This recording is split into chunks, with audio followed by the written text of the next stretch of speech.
Today, we will be discussing about evaluating messages and/or images of different types of different cultures. So, what is multimodal literacy? Multimodal literacy is about understanding the different ways of knowledge representations and meaning making. It focuses on the design of discourse, by investigating the contributions of specific semiotic resources, language, gesture, images, co-deployed across various modalities, visual, oral, somatic. It also deals with the interaction and integration in constructing a coherent multimodal text such as advertisements, posters, news report, websites, and films.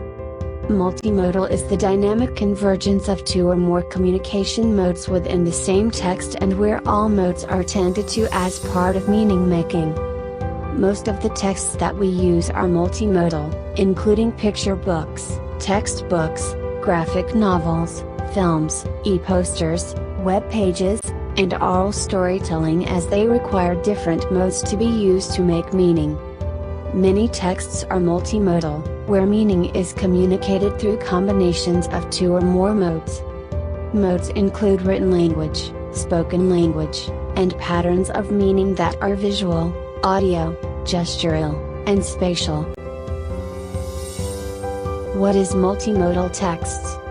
Multimodal texts include picture books, text books, graphic novels, comics, and posters, where meaning is conveyed to the reader through varying combinations of visual, written language, and spatial modes. Multimodal texts can be paper-based, live, or digital. Paper-based multimodal texts include picture books, text books, graphic novels, comics, and posters. Live multimodal texts, for example, dance, performance, and oral storytelling, convey meaning through combinations of various modes, such as gestural, spatial, audio, and oral language.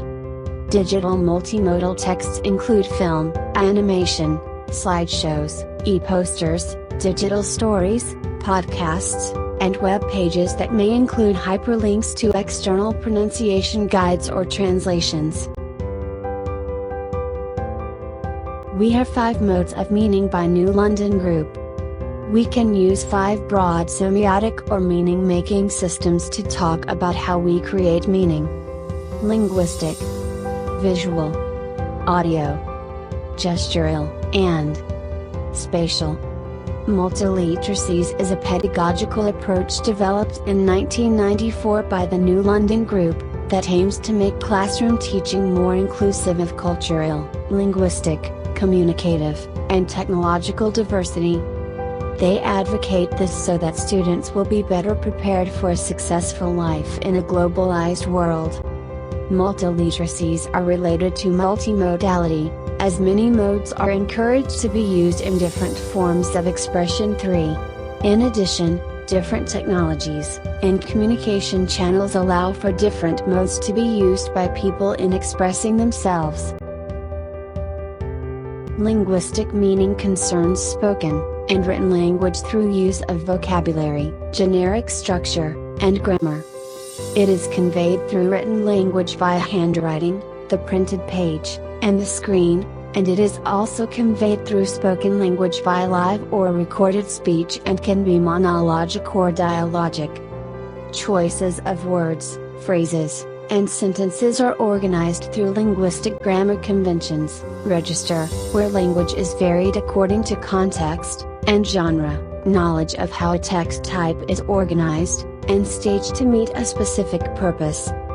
Audio meaning concerns music, sound effects, noises, ambient noise, and silence, through use of volume, pitch, and rhythm. It is conveyed through sounds, including choices of music representing different cultures, ambient sounds, noises, alerts, natural, unnatural sounds, and use of volume, beat, tempo, pitch, and rhythm. Lyrics in a song may also include multiple languages. Visual meaning concerns still and moving images through use of color, saliency, page layouts, vectors, viewpoint, screen formats, visual symbols, shot framing, subject distance and angle, camera movement, subject movement. It is conveyed through choices of visual resources, and includes both still image and moving images. Images may include diverse cultural connotations, symbolism, and portray different people, cultures, and practices. Gestural meaning concerns movement of body, hands and eyes, facial expression, demeanors, and body language, and use of rhythm, speed, stillness, and angles. It is conveyed through choices of body movement. It also includes use of rhythm, speed, stillness, and angles, including timing, frequency, ceremony, and ritual. Gestures and body language may have diverse cultural connotations. Spatial meaning concerns environmental spaces, and architectural spaces, and use of proximity, direction, layout, position of an organization of objects in space. It is conveyed through design of spaces, using choices of spatial resources including scale, proximity, boundaries, direction, layout, and organization of objects in the space. Space extends from design of the page in a book, a page in a graphic novel or comic, a web page on the screen, framing of shots in moving image, to the design of the room, architecture, streetscapes, and landscapes. We have 5 core concepts of media literacy. First, all media messages are constructed. The key behind this concept is figuring out who constructed the message, out of what materials and to what effect. Media texts are built just as buildings and highways are put together, a plan is made, the building blocks are gathered, and ordinary people get paid to do various jobs.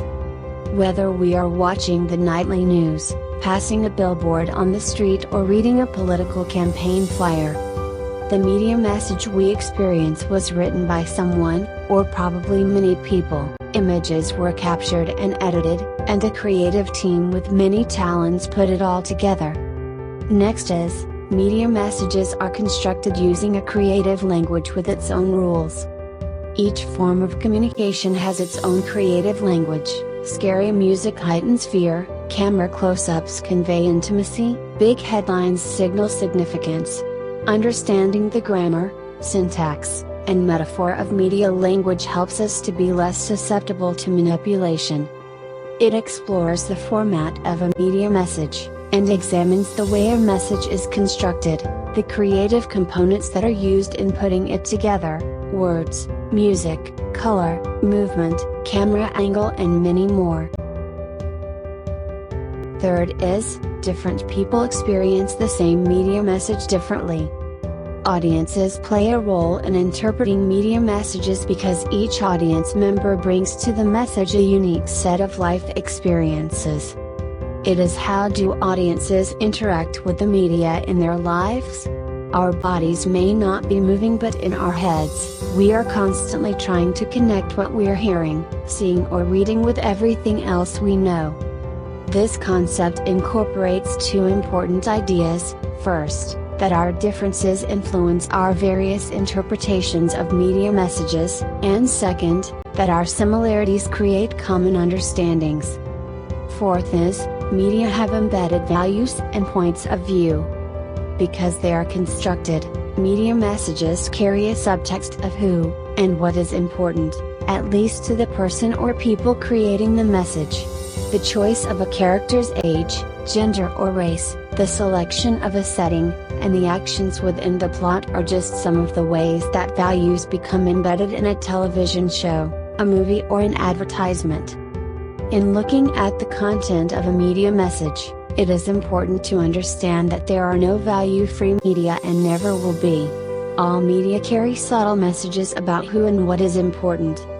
Because all media messages are constructed, choices have to be made.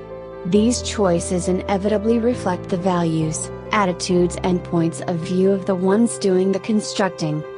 The decision about a character's age, gender, or race mixed in with the lifestyles, attitudes, and behaviors that are portrayed, The selection of a setting, and the actions and reactions in the plot are just some of the ways that values become embedded in a TV show, a movie or an ad.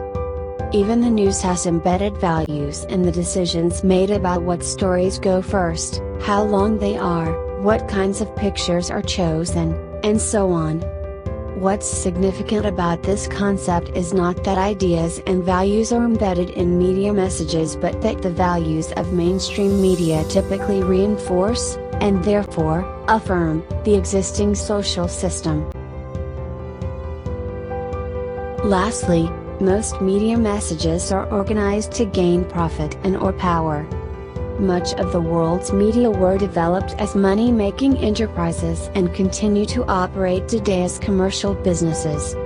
The real purpose of the programs on television, or the articles in a magazine, is to create an audience, and put them in a receptive mood, so that the network or publisher can sell time or space to sponsors to advertise products.